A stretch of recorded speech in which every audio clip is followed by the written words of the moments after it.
श्री गणेशाय नमो नमः। सरस्वती नमस्तुभ्यं वरदे कामरूपिणी विद्यारंभम करिष्यामि सिद्धिर्भवतु मे सदा। शिव शक्ति को कोटि कोटि प्रणाम। मेरे श्रोतागण, आज मैं आपको एक अलग हट करके आपको एक विवाह से संबंधित बातों को बता रही हूँ कि विवाह में ताराओं का जो वर्णन किया जाता है, गणना की जाती ताराएं कितनी होती हैं। जैसे कभी शादी में आपको कि तारा आपकी खराब है, तो तारा क्या होता है इसके बारे में मैं आज आपको जानकारी दे रही हूँ कि 9 ताराएं होती हैं। तो जिस ताराओं में, ये ताराओं का नाम देख लीजिए: जन्म, संपत, विपत, क्षेम, प्रत्यरी, साधक, वध और मित्र, अधिमित्र। ये 9 ताराएं होती हैं कि आपकी राशि जो है वो जन्म तारा होती है। वो जो आपकी राशि, आपका जो नक्षत्र है, वो नक्षत्र जो है वो जन्म नक्षत्र हुआ। उसके बाद जो तीसरी तारा विपत तारा होती है।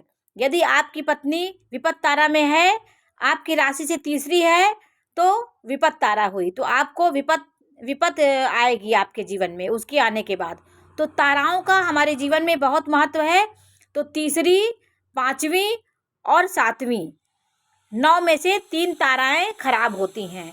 आपकी पत्नी में आपकी राशि और उसकी जो नक्षत्र है, उसमें राशि से के अनुसार नक्षत्र देखा जाता है कि आपकी पत्नी का नक्षत्र विपत तारा में तो नहीं है। ये सब चीज़ें आज मैं तारा के बारे में आपको ठीक से जानकारी दे रही हूँ कि देखिए, जैसे आपका जन्म अश्विनी नक्षत्र में हुआ है, तो आपका नक्षत्र जन्म तारा हुई, ये जन्म हुई आपका अश्विनी में, तो आपका भरणी और कृतिका नक्षत्र की जो लड़की होगी आपके लिए, आपके जीवन में, वो आपको विपद दे सकती। इसलिए ताराओं का बहुत ध्यान देना चाहिए कि आपकी तारा खराब नहीं होनी चाहिए। आपकी तारा खराब हुई तो आपके जीवन में विपद आएगी। फिर 5वीं तारा होगी प्रत्यरी, तो अनावश्यक वाद विवाद होंगे, कलह मचेगा। प्रत्यरी तारा और साधक और वध तारा में क्या होता है? वध मतलब हानि होगी, वध हो जाएगा उसके जीवन का। तो ताराओं का हमारे जीवन में बहुत महत्व है। जैसे अश्विनी नक्षत्र हुआ तो अश्विनी, भरणी, कृतिका उसकी विपत तारा हुई, और रोहिणी और प्रत्यरी उसकी 5वीं तारा हुई, वो भी खराब है, तो इसी को तारा कहा जाता है। और साधक और वध तारा खराब है। तो अश्विनी की कौन कौन सी ताराएं खराब हुई? अश्विनी की विपत तारा में कृतिका नक्षत्र और मृगशिरा नक्षत्र और पुनर्वसु नक्षत्र, इनके 3 नक्षत्र की ताराएं खराब हैं। ये ताराएं हुई, विपत तारा हुई कृतिका, और प्रत्यरी, मृगशिरा और पुनर्वसु वध तारा में आया, तो इनकी तारा, ये नक्षत्र इनके लिए खराब है। इन नक्षत्र में यदि शादी होती है तो लड़की हानिकारक होगी।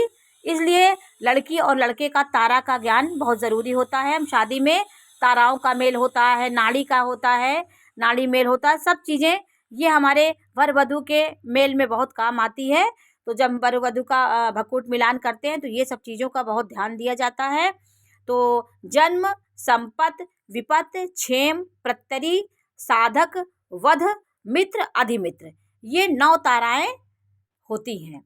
इन ताराओं में तीसरी, 5वीं और 7वीं तारा खराब होती है। आपके जन्म नक्षत्र से तीसरी, 5वीं और 7वीं तारा खराब होती है। तो देखिए, आपका जो जन्म नक्षत्र है उससे 3, 5 और 7 जो ताराएं आती हैं वो खराब होती है। ऐसे आप क्रम से उसको लिख सकते हैं। जैसे हमने देखिए इसमें बताया है कि हमने पहले उसमें जन्म, संपत, विपत, ये 9 ताराएं लिखती हैं। फिर हमने जो आपका नक्षत्र है उसको यहाँ पे लिखिए। अश्विनी, भरणी, आपका मृगशिरा, माघा कोई भी हो सकता है, तो मघा यहाँ लिखिए। मघा ऐसे लिख करके आप अपने पीछे के सारे नक्षत्रों को डालते जाइए, तो आप ऐसे जान लेंगे कि ये विपत तारा में मेरा नक्षत्र है।